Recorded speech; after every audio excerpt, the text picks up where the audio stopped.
I would say the team thing for me over the last 10 years is what I've recognized is really a missing core component to being out with your friends and backcountry skiing and trying to manage some of that risk. Because as you know, you've been skiing with a group before where a person who might be less experienced or somebody who's just naturally sort of introverted and shy, things like that, keeping them involved in the conversation can be really difficult because there is this idea of an expert halo or this hierarchy that develops if somebody happens to be a really good skier or a little more fit than the rest of the group, something like that. We just sort of naturally start to defer to her, and I Yeah. might start to be quiet.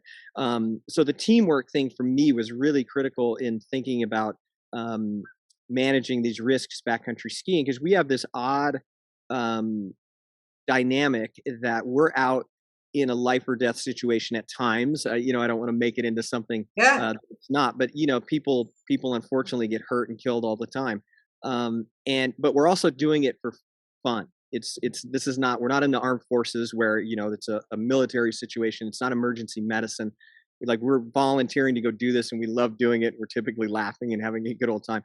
And so the team thing is really critical. That if I'm up in the front looking around and I'm missing something, if you don't feel comfortable saying like, "Hey, Rob, geez, are you sure we should be going left instead of right?" Or didn't we agree we were going to go back down if it started to snow this hard or something?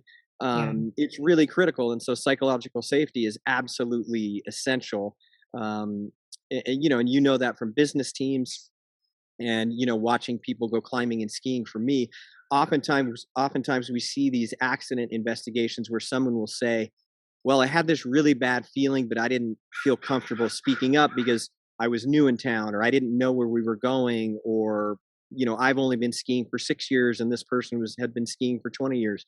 And so when I stumbled upon Amy Edmondson's work, I was really like, oh wow, this she's done what we're really concerned about now, which is how do we keep everybody engaged. And Mhm. so like I mentioned Tom Murphy years and years ago, he came up with the little sort of a rule of engagement for skiing is that everyone has a voice, everyone has a veto. And so you might speak up from the back and say, hey, this doesn't feel safe to me, let's pull the pin on today.